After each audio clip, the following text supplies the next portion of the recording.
మానస సరోవర్ యాత్ర ప్లాన్ చేస్తున్నారా? నమ్మకంగా సేఫ్. నమస్తే అమ్మా. నమస్తే అమ్మా. అమ్మా, భీష్ముడు అష్టమి రోజు శరీరాన్ని వదిలిపెట్టి వెళ్ళిపోతే భీష్మ ఏకాదశి అన్న పేరు ఎందుకు వచ్చింది? ఆనాడు ఏకాదశి ఉంది కనుక ఏకాదశి అంతవరకే.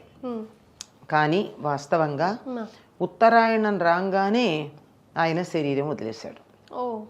ఎందుకంటే యుద్ధం జరిగింది దక్షిణాయనంలో. ఆయన అర్జునుడి బాణాలకి నేల కూలినటువంటి సందర్భంలో వాళ్ళ తల్లి గంగాదేవి దేవతలని హంసల రూపంలో పంపించి ఉత్తరాయణం రాకుండా శరీరం వదిలి ఎందుకు వస్తావు అని సందేశం పంపింది. భీష్ముడికి స్వచ్ఛంద మరణం ఉంది. ఎప్పుడు కావాలంటే అప్పుడు శరీరం వదలచ్చు, ఎప్పుడు కావాలంటే అప్పుడు శరీరం వదలచ్చు. కానీ శరీరం అనారోగ్యంగా ఉంటే కూడా పట్టుకుని పాకులాడడం జరిగింది చూడండి. చాలా రోజులు 58 రోజులు అనుకుంటా, 56 రోజులు అంపశయ్య మీద ఉన్నాడు.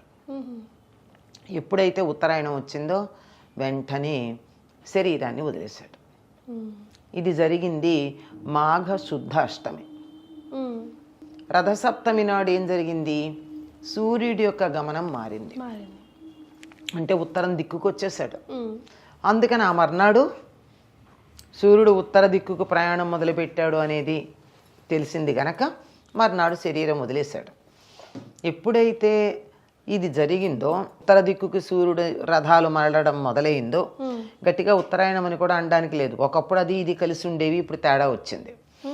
ఇప్పుడు అయింది, ఇంకా శరీరం వదిలేస్తాడు తాతగారు అని చెప్పి ధర్మరాజు ఉత్తర క్రియకు కావాల్సిన ఏర్పాట్లన్నీ చేసుకుని వచ్చేసాడు కూడా. అంటే అంతా ప్రీ ప్లాన్డే కదా, డేట్ ఫిక్స్డ్. అప్పుడు అష్టమి నాడైతే మరి మీరు అన్నట్టు ఏకాదశి దాకా ఎందుకు ఆగారు? భీష్మ ఏకాదశి ఎందుకు పేరు వచ్చింది? అదే నా ప్రశ్న. అదే కదా, అష్టమి, నవమి, దశమి, ఏకాదశి 4 రోజులు తేడా ఉంటుంది. ఈ 4 రోజులు తేడా ఉంటే దాన్ని సమన్వయం చేయడానికి కొంతమంది ఏం చెప్పారంటే, రోజుకొక్క ప్రాణం చొప్పున పంచప్రాణాలు వదిలేయడని. రోజుకొక్క ప్రాణం వదిలితే కూడా 4 అయింది, 5ది ఎక్కడొచ్చింది? ఇది కూడా ఆలోచించాల్సిందే. కానీ కొంచెం ఎందుకు ఇలా అయి ఉంటుంది అని మనం ఒక ఊహ గనక చేసినట్టయితే, విష్ణు సహస్రనామానికి ఏకాదశికి సంబంధం ఉంది గనక, ఏకాదశికి హరివాసరము అనే పేరుంది. ఏకాదశి తిథిని ఆనాడు ఆ పేరుంది గనక ఈ విష్ణు సహస్రనామాన్ని చెప్పినటువంటి వాడు భీష్ముడే గనక ఆ భీష్ముడికి సంబంధించిన ఏకాదశిగా దాన్ని చెప్పుకుంటారు అని కొంచెం తార్కికంగా ఆలోచించే వాళ్ళు చెప్పేటటువంటి మాట. ఓకే, లేదు ఆయన శరీరం వదలాలి అని అనుకున్నాక క్రమంగా ఇది జరిగింది అనుకుంటే కూడా అలా వీలు కాదు. కారణం ఏమిటంటే భీష్ముడికి సంతానం లేదు. సంతానం వద్దని కదా పెళ్లి మానేశాడు, వేరే కారణం ఏం కాదు. సంతానం వద్దనుకుని పెళ్లి, అంతే కదా. తండ్రి కోసం నువ్వు వద్దన్నావు, బాగానే ఉంది రాజ్యం, నీ కొడుకులు అడిగితే వారసత్వం ప్రకారం నీ కొడుకులకు రావాలి కదా, నీ కొడుకులు అడిగితే ఎట్లా అని అడిగాడు కదా దాసరాజు. నేను పెళ్లి చేసుకోను అన్నాడు. పెళ్లి చేసుకుంటే కదా కొడుకులు పుట్టేది. సంతానం లేదు. కానీ సంతానం లేనటువంటి భీష్ముడికి ఈనాటి దాకా పిండ ప్రదానం జరుగుతుంది. ఈనాటి దాకా ఎంతమందికి జరుగుతుందమ్మా ఈరోజు? పిల్లలు ఉన్న వాళ్ళకైనా జరుగుతుందా? అదే కదా, పూరీ క్షేత్రంలో కృష్ణుడు పెడతాడు. అలాగే ప్రతి వాళ్ళు కూడా ఎవరైతే సంతానం కావాలని కోరుకుంటారో వాళ్ళందరూ భీష్ముడికి ఈనాడు తర్పణాలు ఇస్తారు. దానికి దీనికి సంబంధం, లింక్ ఉందమ్మా? ఉండే ఉంటుంది, ఎందుకు లేకపోతే ఎందుకు ఇస్తారు? మాకు అలా భీష్ముడికి తర్పణాలు ఇచ్చాము ఈ సంవత్సరం, మాకు వచ్చే సంవత్సరానికల్లా మా ఇంట్లో ఉయ్యాలు వేసుకున్నాం అంటారు. అంటే భీష్ముడు తండ్రి కోసం తన వివాహం చేసుకోను అని ప్రతిజ్ఞ చేసి సంతానం లేకుండా ఉన్నాడు. తనకంటూ ఫిజికల్లీ సంతానం లేదు, కానీ అసలు సంతానం కావాలని ఎందుకు కోరుకుంటారు? ఉత్తర క్రియలు చేయడానికి. ఉత్తర క్రియలు ఇన్ని వేల సంవత్సరాలు జరుగుతున్నాయి అంటే ఎంత గొప్పది.